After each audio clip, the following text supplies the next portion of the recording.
Halo Tribuners, berikut rangkuman berita terpopuler di Indonesia hari ini.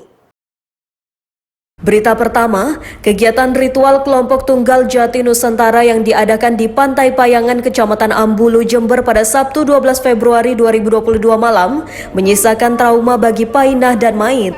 Pasutri asal dusun Kerajaan Desa Kecamatan Ajung itu juga kehilangan anak dan menantunya, yaitu Syaiful Bahri dan Sri Wahyuni Komariah yang terseret ombak bersama 9 orang peserta ritual lainnya di pesisir laut selatan itu. Setelah mendapat kabar duka kalau anak dan menantunya meninggal dunia, Painah teringat percakapannya dengan sang menantu Wahyuni sehari sebelumnya.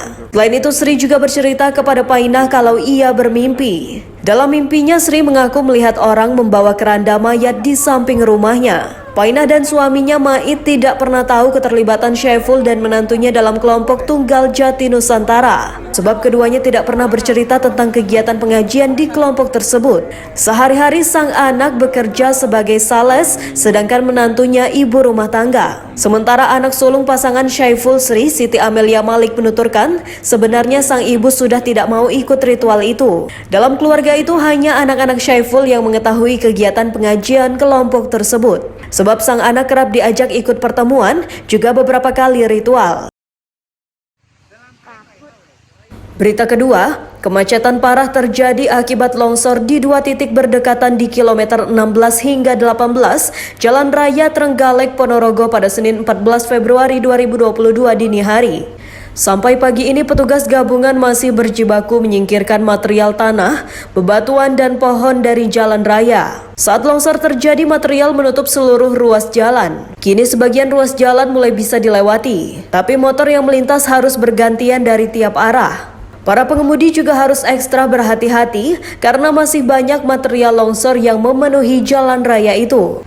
Puspita Sari menjelaskan mobil masih harus menunggu proses pembersihan material. Selain material longsor, tiang listrik di sekitar lokasi juga ikut ambruk.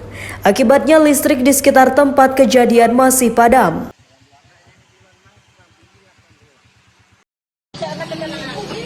Berita ketiga, kejadian mengerikan menggegerkan warga Kabupaten Barito Utara, Kalimantan Tengah.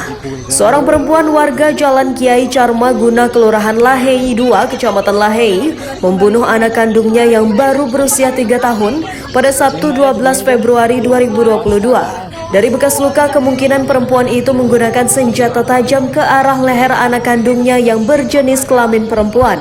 Tak hanya membunuh, menurut Ketua RT setempat Amir Hadi, perempuan berinisial AR itu juga hendak membuang jenazah anaknya ke Sungai Barito. Untung saja ada warga yang melihat dan mencegah aksi perempuan tersebut. Saat dihubungi Kapolsek Lahei, AKP Johari menambahkan, aksi keji itu terjadi sekira pukul 9.30 waktu Indonesia Barat.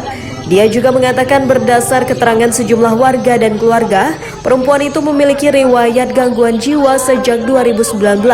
Disebutkan Kapolsek Lahei, adapun barang bukti yang disita adalah senjata tajam jenis mandau atau parang. Sementara pelaku dibawa ke RSUD Muara Teweh untuk menjalani observasi dengan pengawalan aparat kepolisian.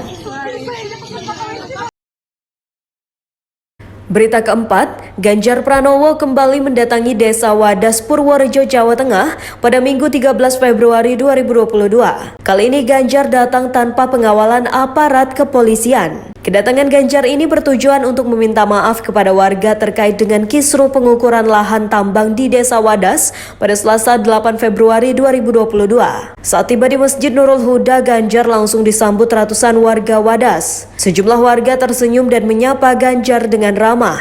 Pada kesempatan tersebut, Ganjar juga mendengarkan keluhan warga. Sejumlah warga pun menceritakan peristiwa penangkapan yang mereka alami. Salah satu warga yang sempat ditangkap aparat adalah Nur Hadi. Selain menanyakan kabar, Ganjar juga menawarkan pengobatan. Pasalnya Nur Hadi bercerita dirinya mengalami sakit di bagian dada setelah peristiwa tersebut. Warga lain, Ana, menceritakan ia dan suaminya ditangkap oleh pihak kepolisian saat konflik terjadi. Suaminya ditangkap saat sedang berada di perjalanan menuju Purworejo. Sementara dirinya ditangkap saat berada di desa. Waliyah warga desa Wadas lainnya mengaku juga masih ketakutan dan trauma atas peristiwa tersebut. Ia mengatakan bahwa suaminya ditangkap tanpa tahu masalah yang terjadi. Usai mendengarkan keluhan warga, Ganjar mengatakan akan menindaklanjuti peristiwa tersebut. Menurutnya untuk menyelesaikan permasalahan, ada 3 hal yang harus dilakukan. Pertama, pihaknya akan melakukan evaluasi teknis, kedua metode pendekatan, ketiga menelusuri hal apa yang selama ini menjadi polemik, termasuk pro atau kontra di masyarakat.